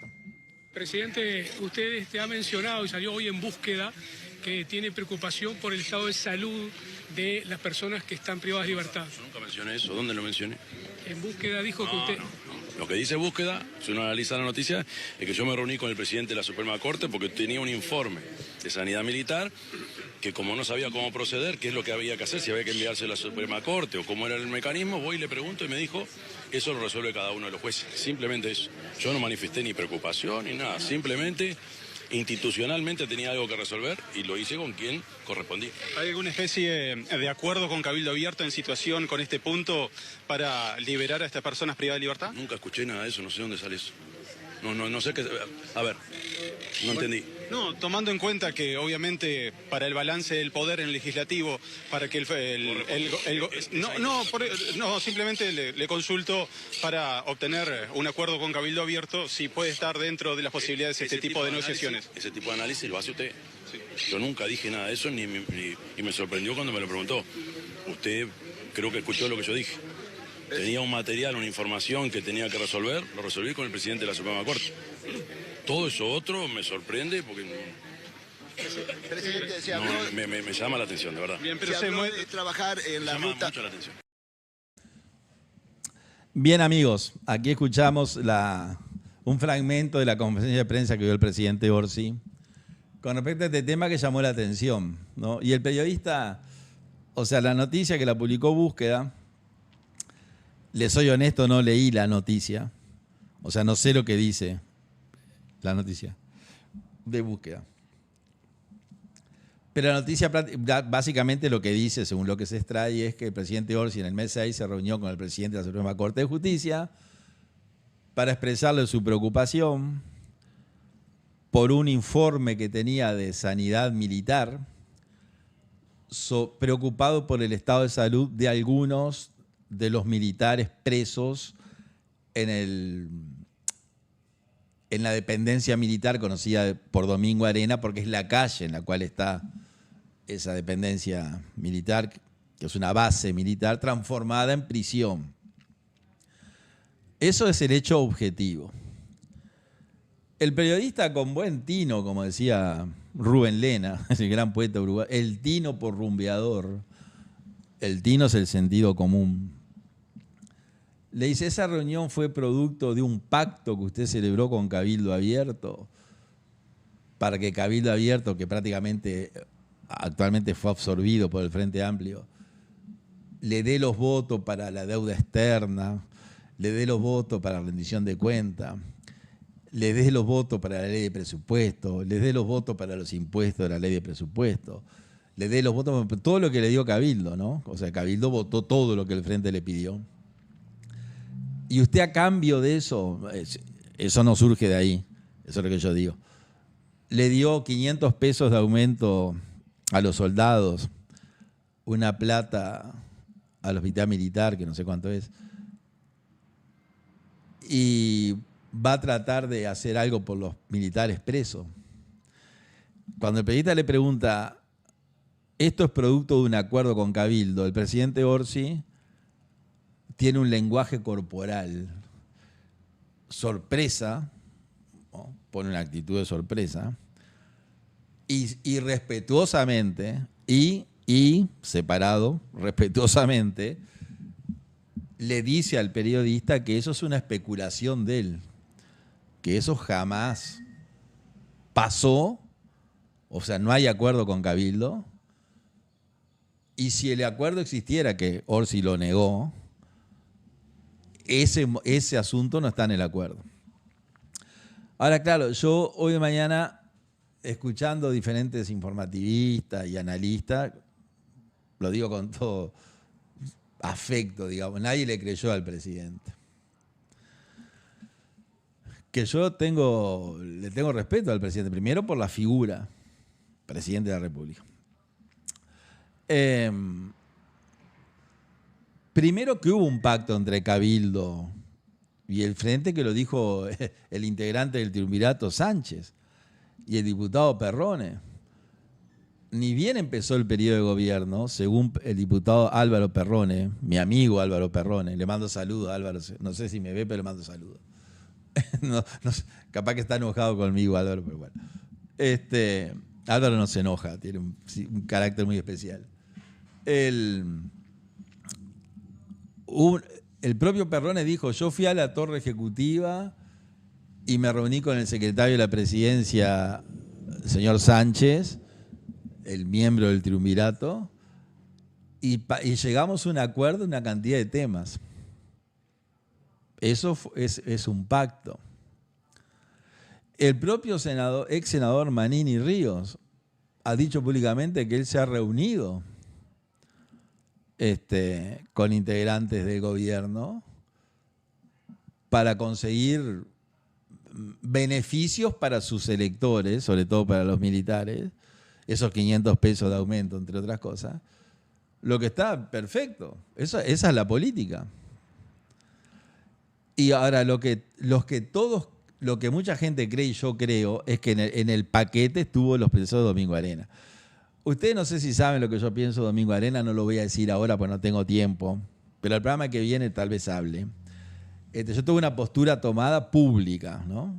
La ley de caducidad tendría que estar vigente, la ley de caducidad fue una amnistía y el Frente Amplio, que es contrario al Estado de Derecho, violó la Constitución al derogarla por ley y la Suprema Corte de Justicia en el gobierno de transición, en la justicia de transición, o sea, siempre arrimándose al gobierno de turno, a pesar que el gobierno de turno no le da un peso a la Corte Suprema.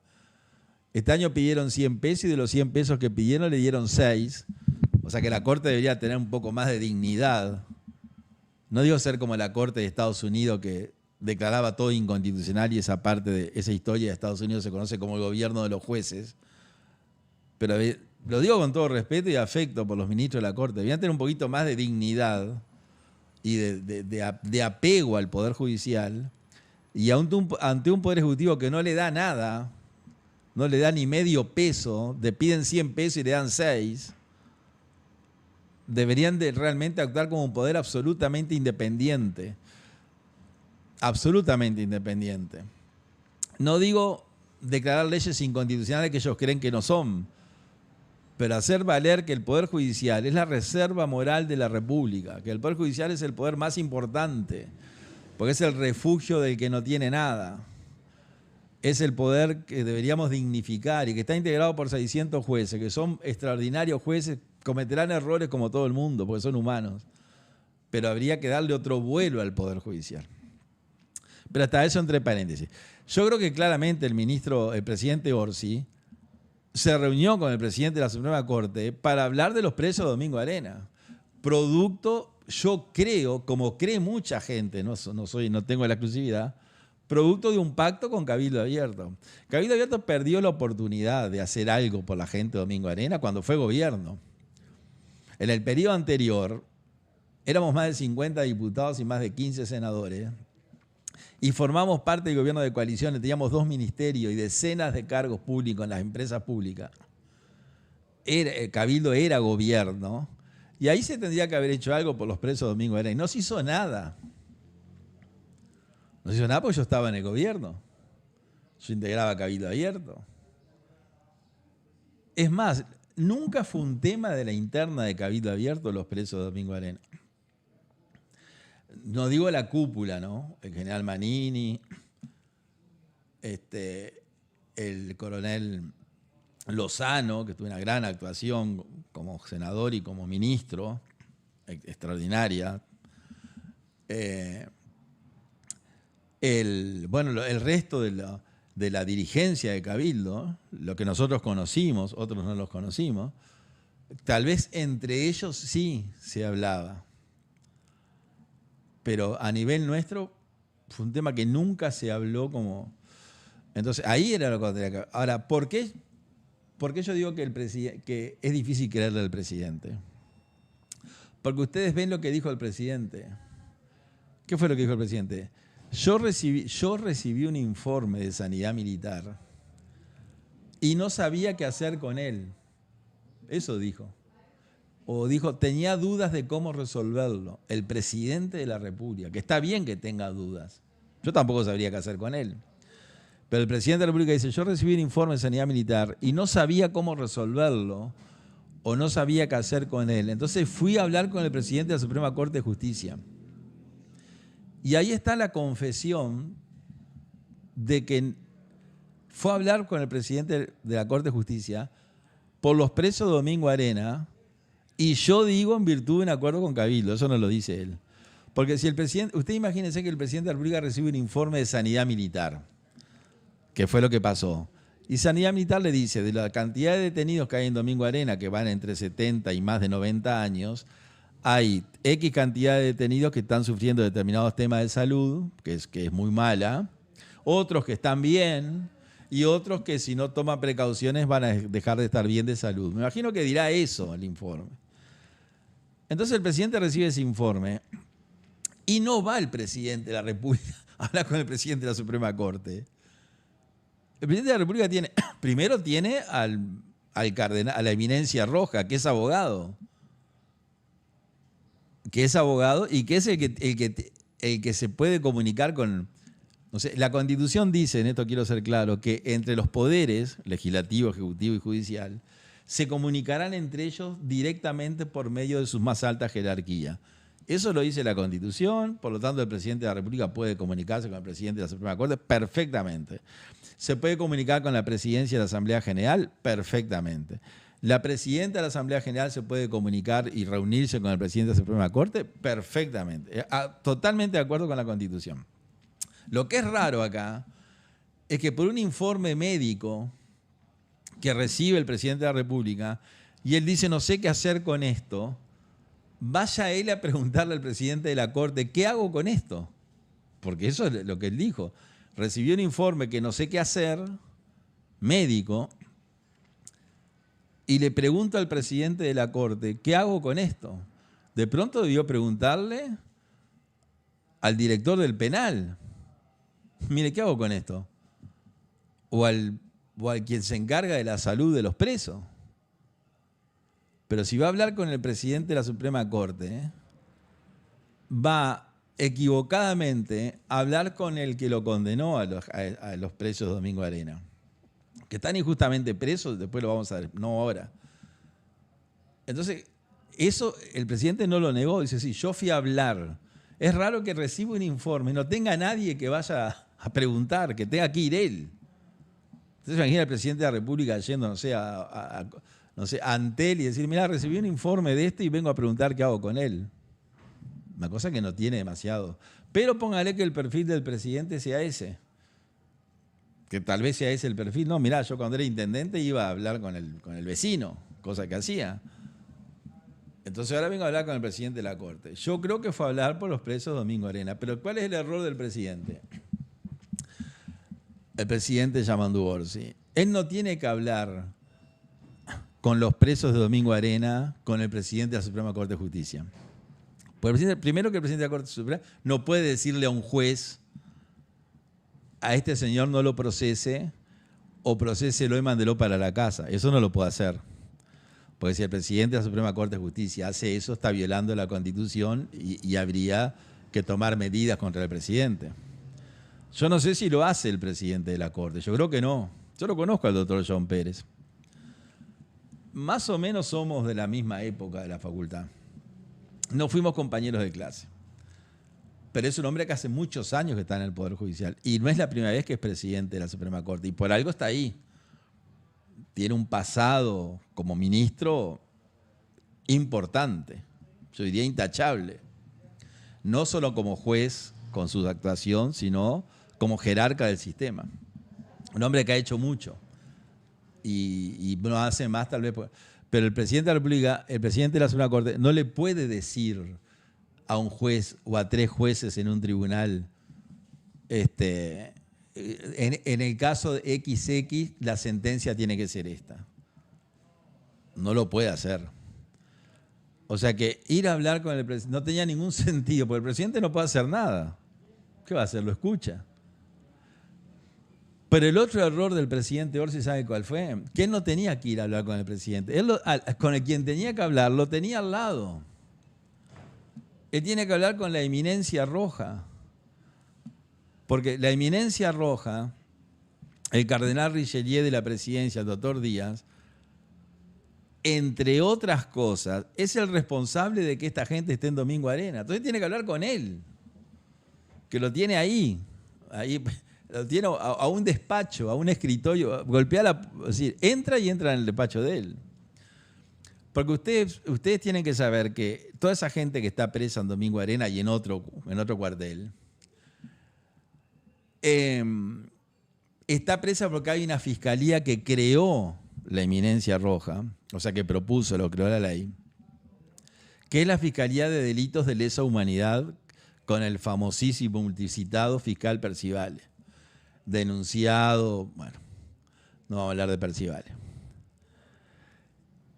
El fiscal Percivale encabeza una fiscalía que no existe. Una cosa rarísima. No hay un antecedente en el mundo. El fiscal Percivale es fiscal de delitos de lesa humanidad. Miren el entrevero que hay acá.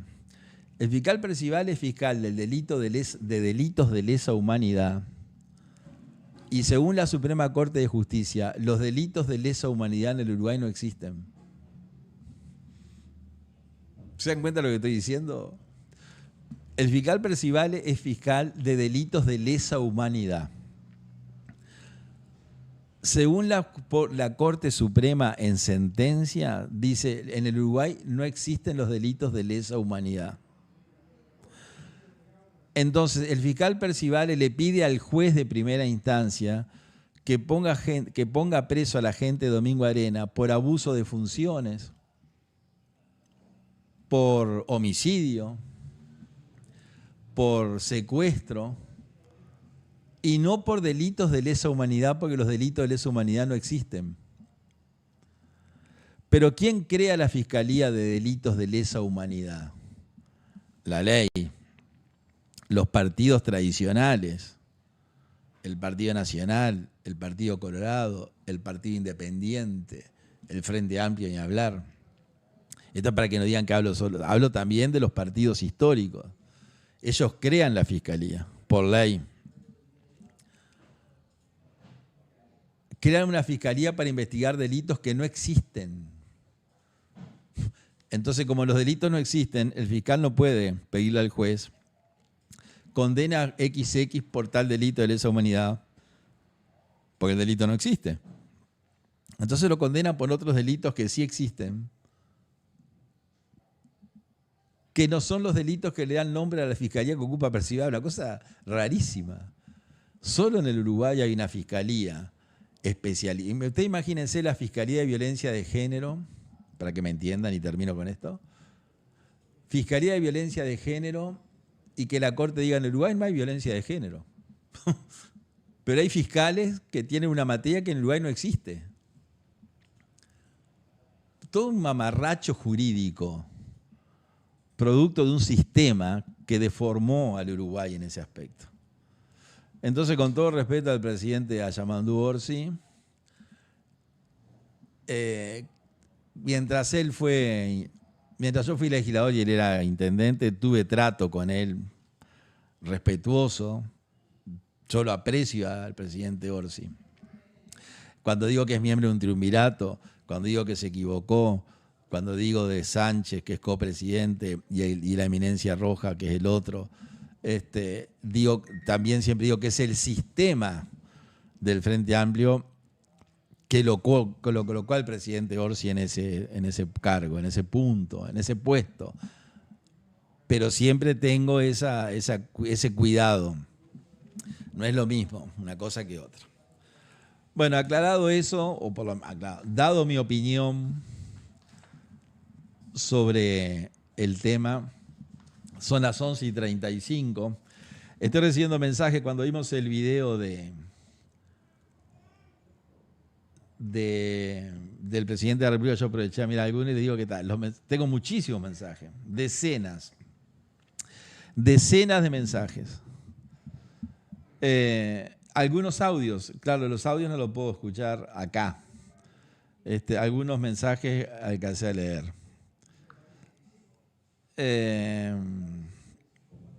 Acá hay un amigo que me escribe, bueno, que me felicita. Bueno, generalmente son ese tenor los contenidos. Después en la semana los voy a contestar. Quería compartir otro video que tenemos ahí. Nos quedan 3 temas y nos quedan 25 minutos. El tema es la batalla cultural, que voy a hablar que sea 10 minutos. El tema es el presidente Trump. Me preguntaron, ¿qué te parece Trump y Venezuela? Bueno, yo tengo una posición, que voy a ver si la comparto, y poquito con respecto a los videos que tenemos sobre la idea del Ministerio del Trabajo al frente, en manos del Partido Comunista, y del presidente del PIT-CNT, también comunista, de los famosos despidos del cual nadie se alegra, pero un proyecto de ley que pretende que las empresas que van a despedir a sus funcionarios o empleados en determinado número no puedan despedirlos sin antes avisarle al ministerio que los van a despedir.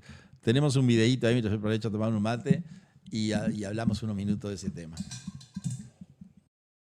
Ustedes saben que nosotros y nosotras desde el inicio nos llamó mucho la atención varios de los cierres o algunos de los cierres de este periodo. Creo que hubo uno hace 2 semanas también, otro que tenía que ver con las tecnologías de la información. Yo en el ministerio sigo sin tener una comunicación formal de eso. Entonces creo que está bien la preocupación que plantea el ministro Castillo, porque imagínense que si ustedes vienen acá y me preguntan y yo no tuve una comunicación formal, solo dependo de la prensa, entonces para eso.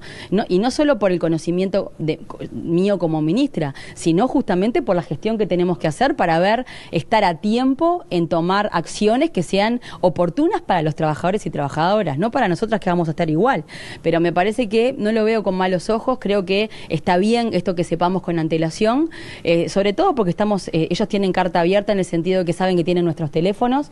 El Uruguay nos conocemos todos, es un país chiquito para eso, es una gran oportunidad para hablar con el sector empresarial y con el sector público, por lo tanto sabe que el que quiera comunicar a tiempo sabe cómo. A la parte trabajadora que produce la riqueza en este país le asiste el derecho de enterarse de la situación de la empresa, de participar, de ser un actor participativo, digamos, de la propia situación de la empresa, y que no suceda como lamentablemente está sucediendo, que la gente se entera de que está desvinculada de la firma un día antes. En algunos casos, los más aberrantes, se les comunica por WhatsApp que están despedidos.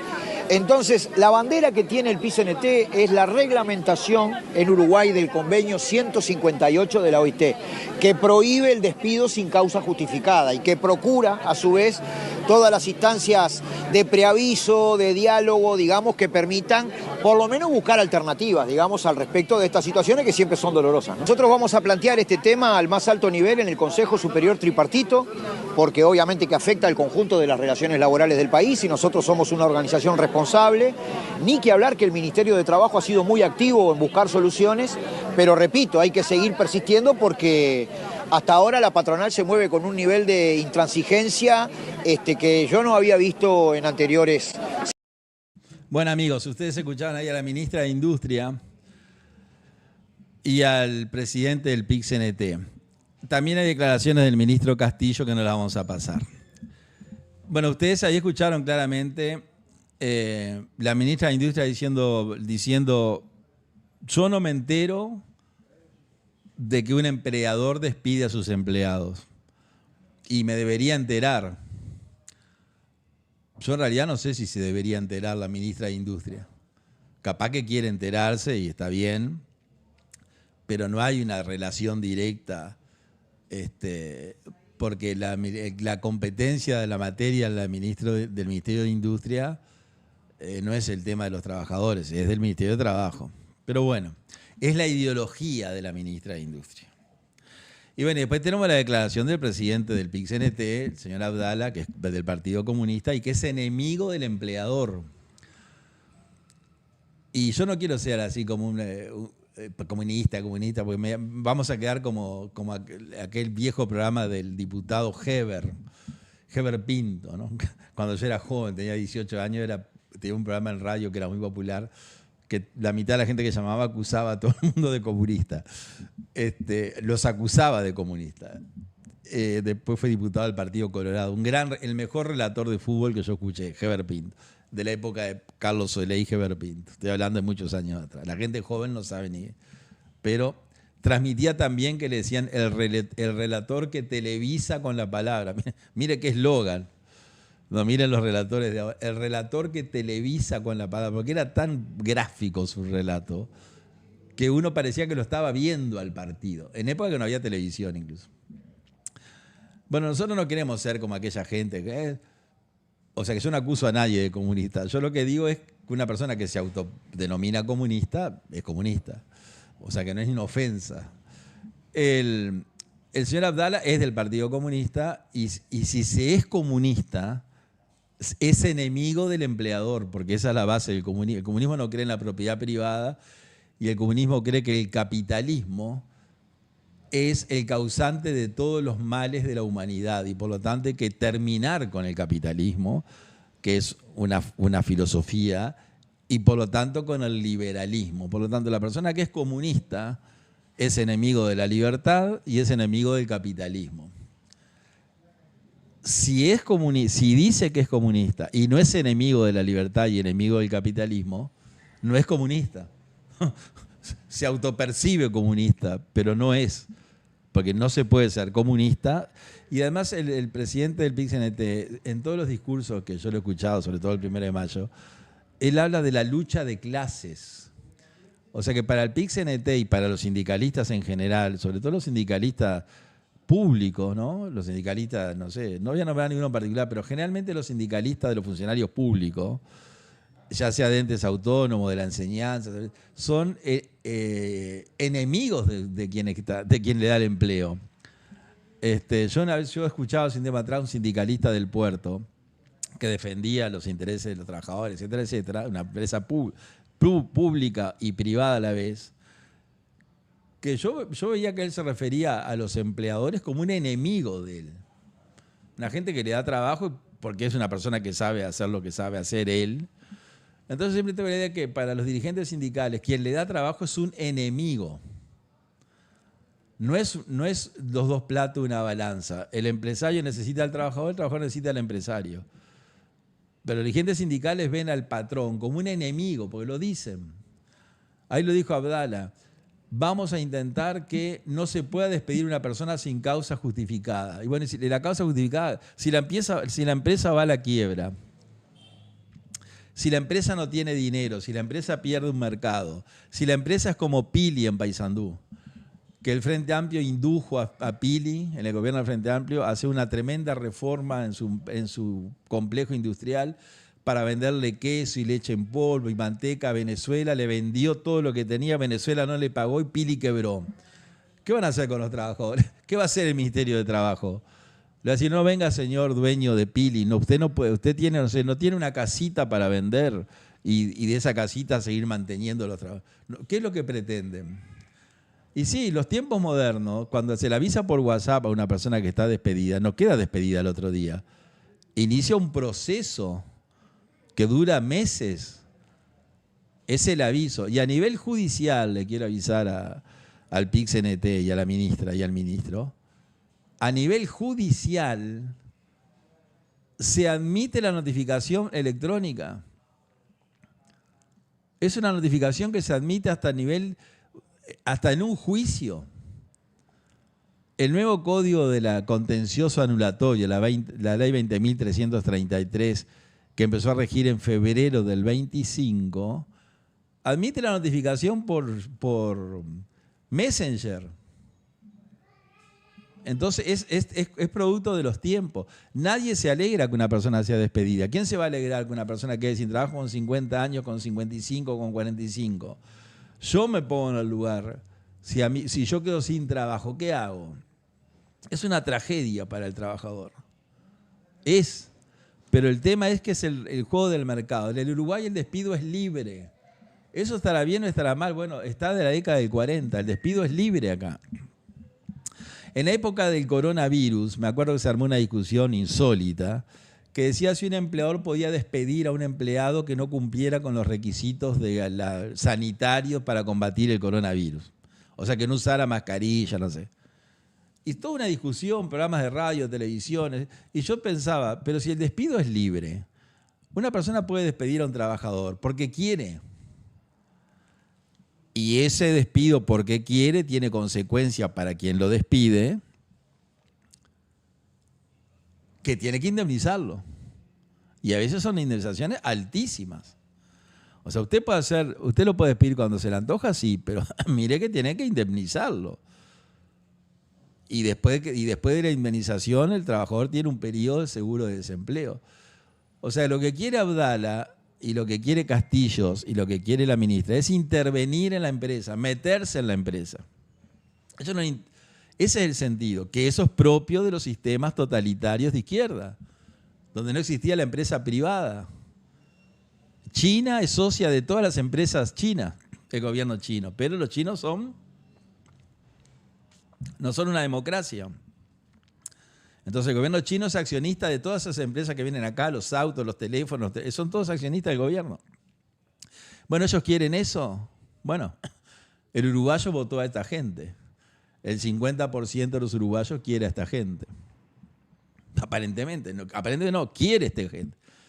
Entonces yo el otro día hablaba con unos amigos empresarios que se quejaban del 1% del impuesto a los ricos. Y yo digo, pero si vos los votaste, solo vos que sos un empresario, ¿te suicidás votando a este gobierno? Porque este gobierno sostiene más o menos, porque está O'Donnell. El día que O'Donnell lo saquen, se viene la catástrofe. O'Donnell es el ancla. O'Donnell está en contra del impuesto a los ricos, porque según salió en la prensa que O'Donnell tiene un patrimonio de $1.800.000, que está perfecto, lo aplaudo a O'Donnell. Si le ponen el impuesto a los ricos, tiene que pagar el impuesto, porque supera el $1.000.000. Entonces, independientemente de que O'Donnell está en desacuerdo porque lo tiene que pagar él, está en desacuerdo porque filosóficamente O'Donnell es una persona que defiende el capitalismo, defiende el liberalismo, defiende el mercado, defiende que el dólar flote. Ya no se habla más de atraso cambiario, era el verso del frente en el gobierno de la calle Pou. El atraso cambiario, el dólar tiene que valer 50 pesos. Bueno, el dólar vale cada vez menos, ahora vale 38. Y todos los agoreros, todos los economistas frente amplistas desaparecieron del mapa. Nadie más, no piden más que el gobierno fije el precio, que era lo que le pedían a la calle Pou. Y al ministro de Economía, a la ministra Arbelecha, no piden más nada, porque pues están ellos. Que gobierne la honestidad. Es decir, que el peligro de estas leyes no es el aviso. No, pues si nos avisan antes, nosotros podemos tomar medidas. ¿Y qué medidas van a tomar? ¿Le van a dar dinero al empresario para que siga abierto pagándole al trabajador? ¿Le van a derogar impuestos? ¿Le van a hacer obras de construcción para que una empresa que es inviable se transforme en viable?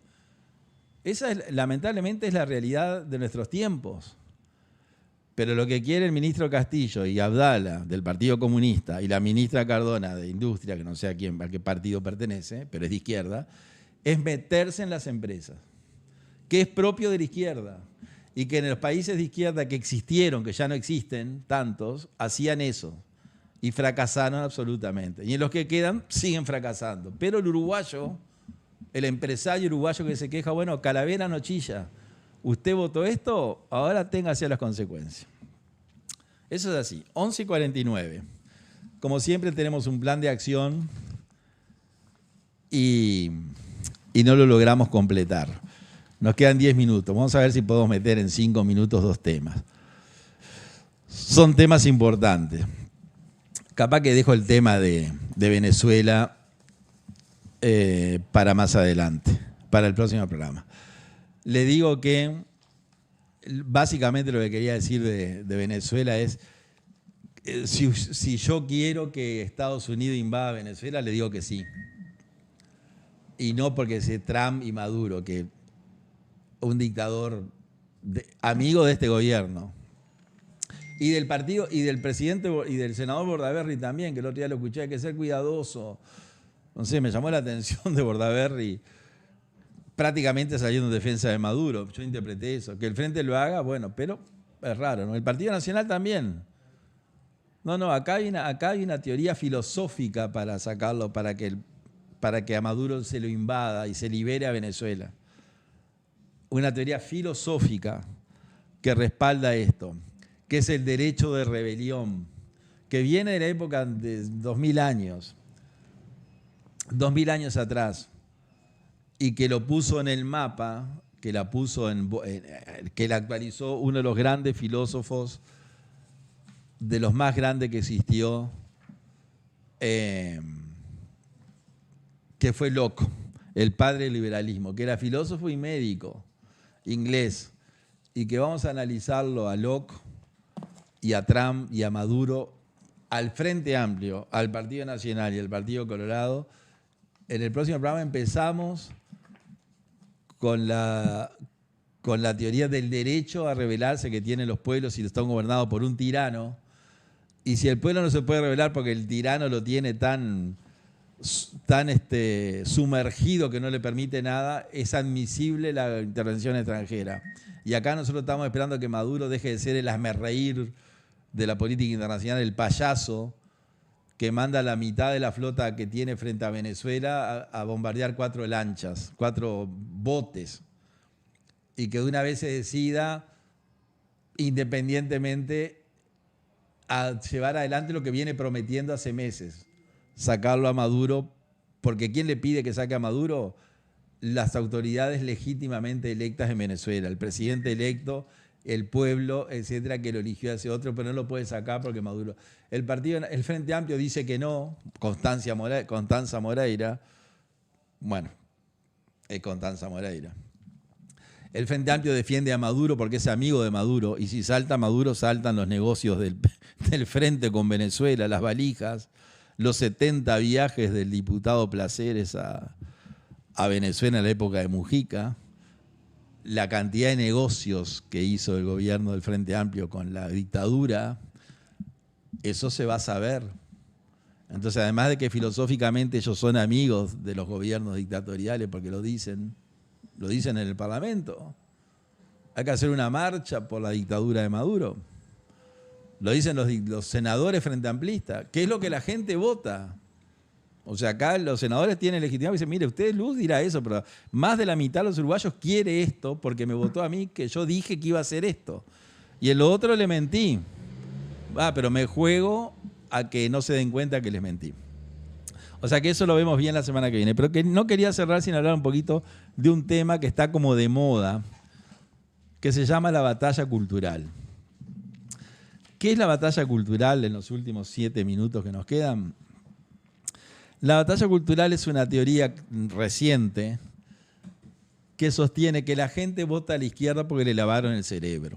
Eso, para hacerla corta, dice eso. ¿Por qué la gente vota a la izquierda? Que en los países donde el sistema socialista eligió, en los países donde el sistema socialista rigió, desaparecieron porque económicamente fueron un fracaso, fueron los principales violadores de los derechos humanos y fue la ideología más criminal del siglo XX. Eso es así. La mayor cantidad de muertos del siglo XX lo causaron las ideologías de izquierda. En Europa, en Camboya los Khmer Rouge, que es Khmer es la etnia camboyana, como nosotros somos orientales, ellos son Khmer. Y rouge es una palabra francesa que es rojo, comunista. Estuvieron en el gobierno de Camboya en el año 1976. Y entre 1976 y 1979, los Khmer Rouge, el régimen de Pol Pot, que era el presidente, Pol Pot, asesinó a 1/3 de la población camboyana. 1/3. Hay una película que se llama Los Campos de la Muerte, que después se lo voy a recordar, donde encontraron 1.826.000, se calcula que hay 1.820.000 muertos, más de 25.000 tumbas. Eso hizo el sistema comunista en Camboya, hasta que Vietnam invade Camboya, porque de ese 1.000.000 y pico de muertos había cientos de miles de de vietnamitas. Entonces el gobierno de Vietnam viene al rescate. Yo estuve en Camboya y estuve en Vietnam. Y eso lo vi. No hace aquellos años, ¿no? Estuve ahora, no viajando por el gobierno, un viaje particular, por las dudas lo digo. En el programa que viene vamos a hablar de eso. Pero la batalla cultural lo que dice es que a pesar de esos escándalos, de esas tragedias humanitarias, de esos asesinatos en masa, cómo la persona vota partidos de izquierda.